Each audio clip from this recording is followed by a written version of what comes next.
Welcome back into the Sean podcast. It's the Big Ush. It's the Cat Daddy. Cat Daddy, what's on your mind? We're nearing the end of October. The weather's becoming a little crisper, the leaves are changing colors, and the football games are getting more intense. We're getting into the rivalry games, we're getting into division games, we're getting into games that could affect the CFP. And while we didn't see the number one team in the nation get upset this week, we did see a little bit of chaos. We did, a bit. All right, so we're just going to jump right into it. So, first game I want to talk about, Oregon played Cal, and Cal made it close. Oregon does come out with the dub, but I bet you they didn't feel good about it. Any thoughts on this one? You know what else I like about October? The scary Halloween movies are being played. So, I watched Halloween Kills over the weekends, and I loved it. No spoilers. Good flick. No spoilers, but Michael Myers is a badass. We all knew this. We all know this. Now, whether this series ends here or continues is to be determined, but I digress. It does continue, but that's not new. Well, no spoilers from me. But hey, this is common knowledge. But one thing I do know is this weekend we saw a player who was haunting the opposing quarterback like Michael Myers haunts his victim. And I'm referring to my spotlight player, Kayvon Thibodeau. The box score doesn't do justice to how unstoppable he was against Cal. It's going to show you 4 tackles. It's going to show you 1 sack, and that looks good on paper. But the tape shows you that he was simply unblockable. He had 11 total pressures on about 25 pass rushing snaps, 4 defensive stops. I'm not even sure why Cal continued to have their left tackle go against him one-on-one. Clearly, he was losing every single time. And with the game on the line, Kayvon Thibodeau drops back into coverage. It's impressive. And he did all of this in one single half. Yes, that's right. He did all of this in the second half of the game because he missed the first half, fulfilling the rest of his suspension. And he reminded all of us this weekend why he should be considered the number 1 pick. And it made me feel a lot better about our mock draft a few weeks ago where I took him number 1. 9 pressures and a half. 11. 11 pressures in 1 half. All right. Next up, Cincinnati took care of business. That's all I got to say. They took care of business. They needed to take care of business. They won. They covered. Desmond Ridder was not asked to do a whole lot. They relied on Jerome Ford this whole time, who ran for $189, 4 touchdowns. I mean, as a team, Cincinnati ran for 336 and 6 touchdowns. USC could not stop that rushing game. So, good game. Next up, game 1. Oklahoma, new quarterback, new looking team. They took care of business also. Oklahoma's coming in, new quarterback. Who dis? Spencer Rattler goes from preseason favorite for the Heisman number 1 draft pick to backing up a true freshman by week 7. How the mighty have fallen. And this is probably going to be the last time that we talk about Spencer Rattler until he enters a transfer portal. But Oklahoma looks like a much different team with Caleb Williams at quarterback. Caleb Williams offers greater mobility, which the opposing defensive coordinators now have to game plan for with that rushing threat. And that's great things for the offense because that means more open lanes for Kennedy Brooks and Eric Gray, more one-on-one coverage for the wide receivers, and he looks much more comfortable in the pocket compared to Spencer Rattler. But also his decision making and his accuracy is better. It is. It's weird. But we were saying good things about Spencer Rattler because of what he did last year. He was hitting on those deep passes. There was the accuracy there. We just need to see Lincoln Riley follow through with Caleb Williams. Somewhere along the line, Spencer Rattler hit a period of regression, and it just could not be fixed. So next up, Michigan State. I had almost a little bit of scare with Indiana, but they took care of business also.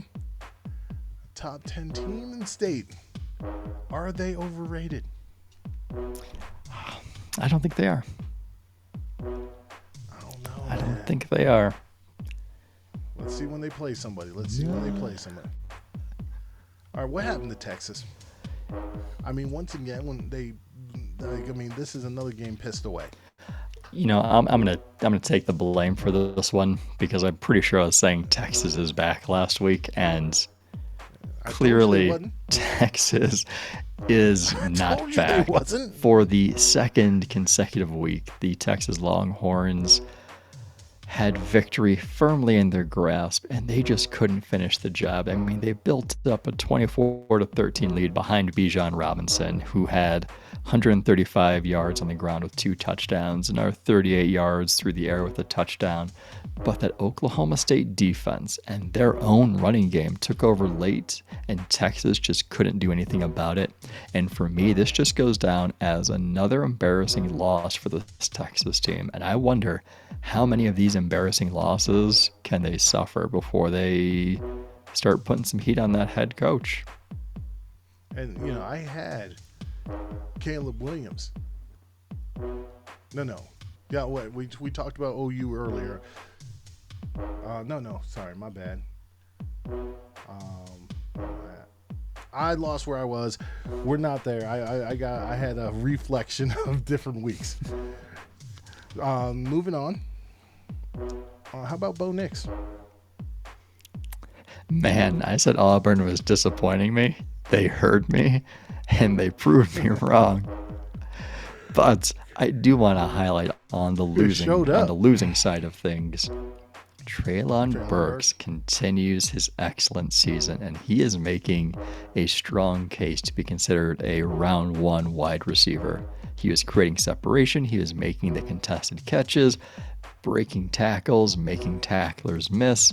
At the end of the day, he had 9 receptions, 109 yards, 2 touchdowns against an Auburn defense that featured some future NFL players. So that was a really good showcase for Treylon. All right, next up, another upset. How about that Utah? Them Utah Utes taking down the Arizona State, number 18 at the time. At the time. Well, they're not no more. No, they aren't. Next up, we have my spotlight player did not show up. Tyler Algier did not show up against those Baylor Bears. The Baylor Bears win 38-24. It wasn't even close, my friend. Man, a span of 2 weeks, BYU goes from being the number 10 team in the country to being unranked. Now, against Boise State, it was turnovers and it was an ineffective run game. This time against Baylor, it wasn't the turnovers, but it certainly was an ineffective run game because they just were People are stopping Tyler Algier. They weren't able to get their normal chunk plays, and it could be their offensive line play. Now, the ironic thing is BYU is going to be joining the Big 12 pretty soon. And No. I'm looking at it. It looks like they decided, or teams have decided, you know something, Tyler Algier is that's who you have. We're going to let that quarterback pass all over us, but we're not going to let this dude beat us. And it's been a good recipe. And that might be my fault too, because I've talked about Tyler Algier so much, everybody else heard it, and like, you know what, we should probably catch on to this.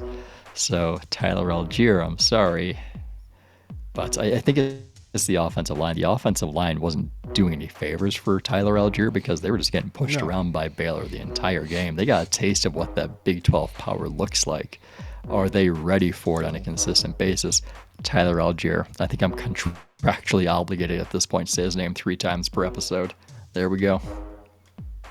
All right, next up, another, let's say, upset for a team that this is the opposite. This team normally can't run the ball, and the other team couldn't stop them. LSU beats Florida 49-42. Tyron Davis-Pierce ran for 287 yards. He did. Good Lord. Man, Florida's defensive coordinator, I think it's Todd Grantham, he just couldn't draw up a game plan to stop that running attack. And I was going to call this game the Battle of the Hot Seat because you have Dan Mullen for Florida and you had Ed Orgeron from LSU. But over the weekend, we found out that LSU and Ed Orgeron have mutually agreed to part ways after the season, which is very surprising, considering that they had just won. Just beat Florida. They just won the Natty 2 years ago, and here we are. And they just beat Florida. Like, it's an interesting timing. After they beat Florida. And the ranked Gators just can't seem to choose the right quarterback to play. It's almost like the wide receiver position on my fantasy team. All right. Up next, let's see, which game do I pick? I'm going to pick the upset first. So Purdue goes to Iowa City and beats down the number 2 Iowa Hawkeyes. And my spotlight player, my showcase player, David Bell, put on a show. He did more than put on a show. Receptions, oh, man. 240 yards and a touchdown. He could not be stopped. No. And I get it. Iowa was missing one of their corners. One corner shouldn't just be the difference between what? 100 yards? Yeah.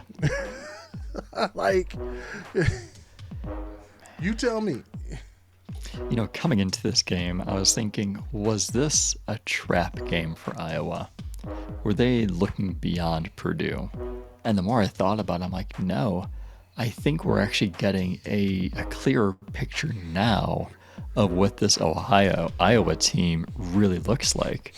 Because their success early in the season was all about their ability to create turnovers and then put their offense in a good position to score points. However, last week's survival game against Penn State showed us that Iowa's offense hasn't been able to move the ball or put points on the board to help their defense. And this week it really hit them, and it hit them hard because the offense continued to be ineffective. Spencer Petras, the quarterback for Iowa, had a bad game against Penn State, and he followed it up with an even worse game against Purdue. 17 of 32, 195, no touchdowns, 4 picks, 4 sacks, with a generally pretty good offensive line. But it wasn't as if he was playing poorly. But it's hard to be productive when you have a wrecking ball like George Karlaftis coming after you. And if it weren't for Kayvon Thibodeau and his amazing half, my showcase player would have been George Karlaftis, because every snap he was making the day worse and worse for the quarterback. I think he ended the weekend with 11 total pressures, one of which was a sack. Iowa needed to chip him. It didn't work. Iowa needed to double him. It didn't work. He was showing some serious power against the offensive line. All right, so up next is a game that I know Sean in particular is going to want to take some time talking about. The game overall was actually looking good. It's Ole Miss went to Tennessee Play them Volunteers. Now, Ole Miss did get out of there with the victory, 31-26. But the game itself was not the story. But I'm going to start with the game. I just need to know real quick, Ole Miss, what are you going to do without Matt Corral? You better hope there's some miracle that makes him play. Because he had over 200 yards passing. He had near 200 yards running the ball. What is this? This is, I mean, okay. All right. But that being said, in this game, the Ole Miss fan base, they weren't happy about, I think, a spot or something. Tennessee. And these kids. Yeah. No, the Tennessee fan base, my bad. They weren't happy about a spot or something. And these kids lost their minds. If you watched any of our other pods this week, you know that we've talked about things that fans do that are unnecessary.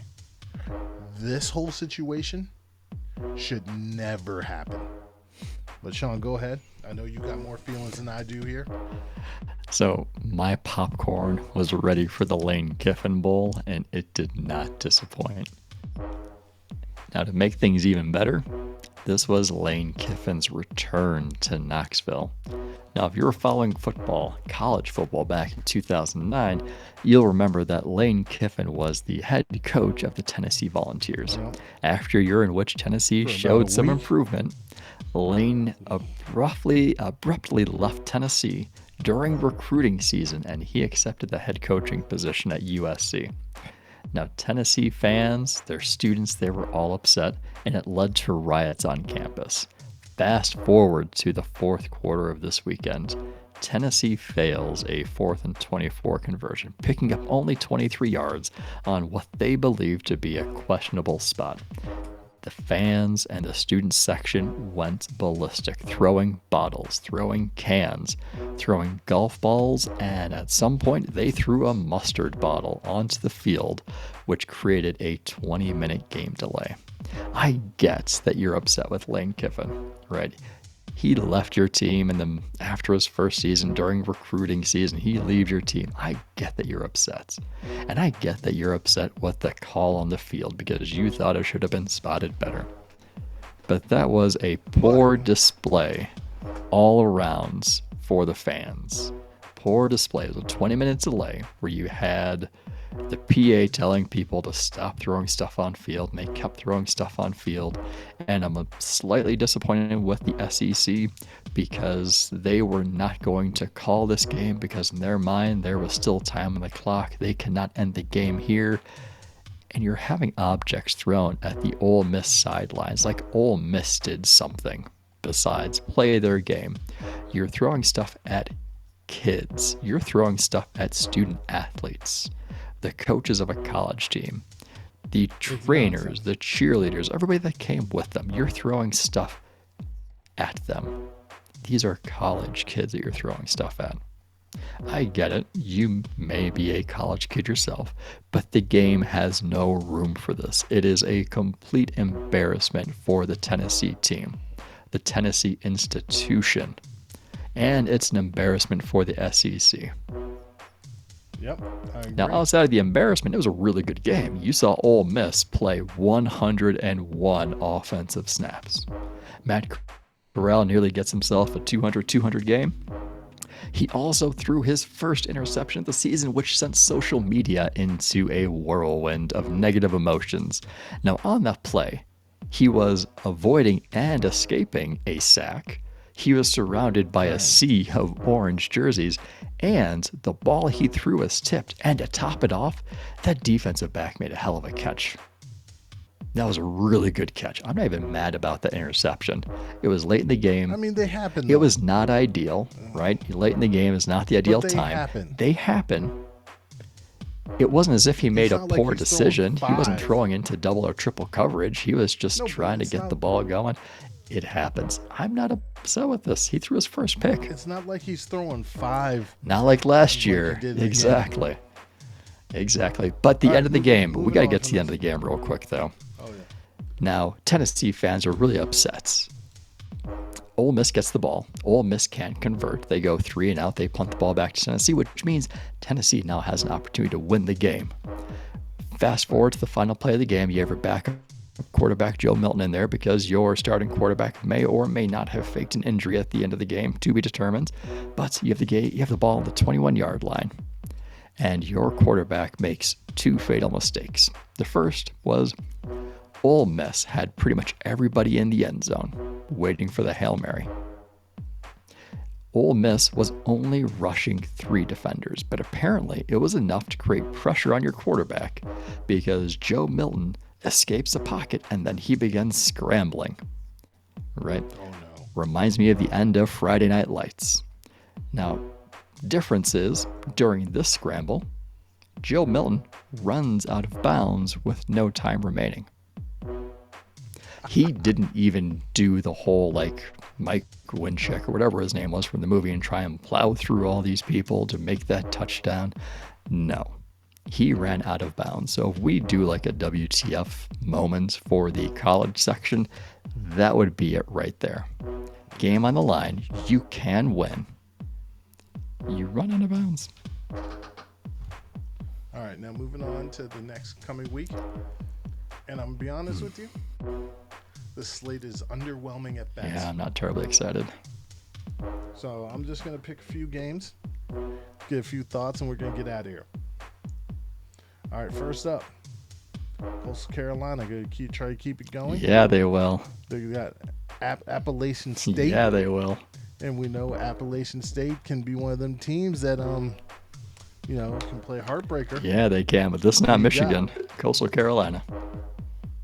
All right.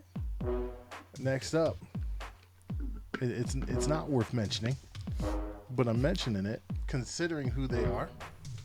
Number 2, Cincinnati. It's going to Navy. Do they trip up? It's hard to go against the U.S. Armed Forces, but I have Cincinnati for this one. They're going to get it done. They know what they need to do. All right, so we have Northwestern traveling to the Big House. Who wins this? If this were being played in Northwestern or at Northwestern, I think it would be different. I'm going to give Michigan the home field advantage. I don't feel good about the offense. I spoke last week about how I felt about their quarterback play, but that defense is a difference maker. All right, so we got Wake Forest going to West Point to play Army. Wake Forest trip up here? No, I mean, Wake Forest is a team that could win the ACC this year now that Clemson's going to be out of it. And again, I feel bad about going against the U.S. Armed Forces, but I got Wake Forest for this one. All right, we got Wisconsin traveling to Purdue. Play Purdue. Who you got? I got Purdue. I got Purdue as well. Wisconsin hasn't looked good. Like Notre Dame, they have their quarterback problem. And Purdue, man, they look so good. Even imagining them playing against a team that wasn't Iowa and a ranked team, you're thinking, man, David Bell looked unstoppable. Just keep giving him the ball.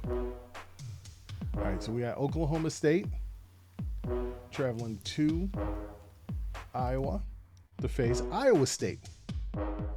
Oklahoma State get tripped up here? I don't think so. I want them to because I was a big fan of Iowa State coming into this year. They haven't lived up to it. I think I got to go with Oklahoma State for this one. They're back in the top 10. All right, so we got Oregon traveling to Pasadena. Play at that Rose Bowl against UCLA. UCLA and former coach Chip Kelly. Indeed. Yeah, we got storylines here. Oh, man. Go Ducks.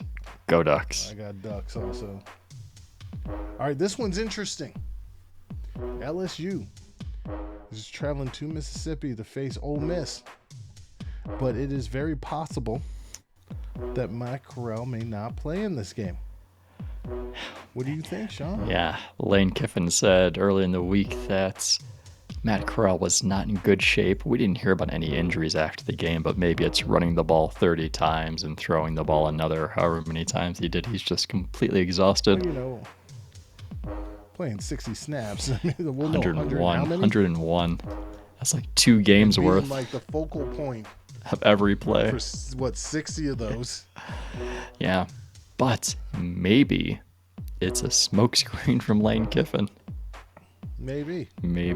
Now, if Matt Corral plays, I'm going for Ole Miss. If Matt Corral misses the game, I don't feel good about either team, but I may have to go. Let me go Ole Miss. But the funny thing is, the action on the field is not going to be as good as the storyline for this one because we're going to want to watch this. Lane Kiffin is the current odds-on favorite to become the next head coach at LSU. Interesting. All right, next up we have Clemson traveling to Pittsburgh, Pennsylvania. This is actually being played at Heinz Field. And they're playing Pittsburgh. Who you got? Clemson still has a shot at the ACC title. It's a small shot, but it's a shot nonetheless, and they need to win here to make it happen.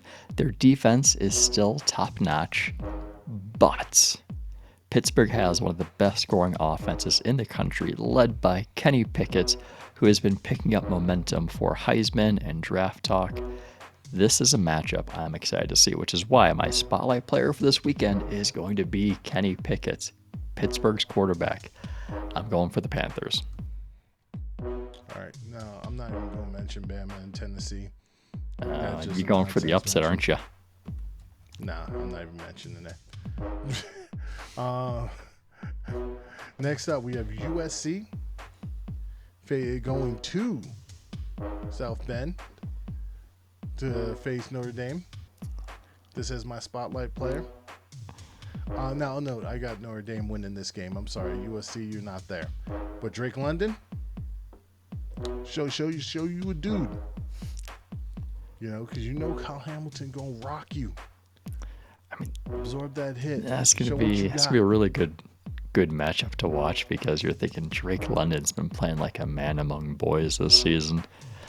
The last time that we saw Notre Dame, they lost to Cincinnati. They've had 2 weeks since then to prepare for this game, so they had their bye week. The question is going to be, did they solve their quarterback problem? USC is coming to South Bend with a consistently inconsistent season. They seem to have won every other game. So I think that ends, though. I got to pick Notre Dame for this one. So next up, we're only going to do 3 positions. But I'm going to add a little fun thing that we'll do next week. I'm going to throw you off guard here real quick, which I know you love. Always, yeah. All right. QB1 right now. Who? Matt Corral. Malik Willis for me. RB1. Really? Yep. Still after that performance against ULM? Still. Yep. Immensely talented, but he's got to take better care of the ball. Not wavering me. Okay. All right, RB1. Oh, there's been a lot of good running backs this year. We're talking draft. We're doing draft eligible stuff. I'm gonna stay consistent with my preseason pick, Isaiah Spiller. I do like Isaiah Spiller, but I'm gonna go Breece Hall still.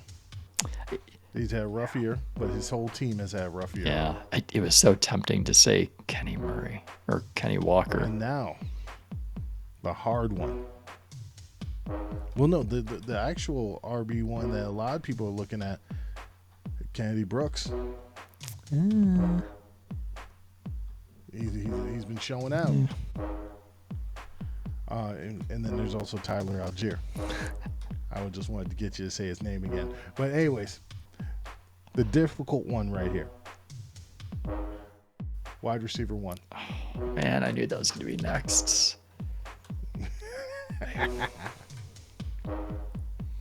I gotta stick right now. I gotta stick with Chris Olave. Myself, I'm sticking with my guy. I get that Treylon Burks is showing himself. Drake London has shown himself. Chris Olave is still good. Wilson has shown a lot of development. But and I know he hasn't played, but George Pickens, still my guy. All right. That's all we got for you this week. Hopefully next week is more exciting. Sean, words of wisdom for the college kids out there. Don't throw stuff on the field, whether it's a water bottle, a can, a bottle of mustard, a golf ball that almost hits Lane Kiffin. No, it hit him. You're better than that. Grow up. Oh, indeed. My words of wisdom, I'm actually going to piggyback on that. And we did this in the other one. People, I get it. All the sports, it's tribal. It's emotional. Yeah, I mean, it drums up feelings. But you gotta stay grounded. You can't let it, it can't let you change who you are because you feel some sort of way about a sporting event.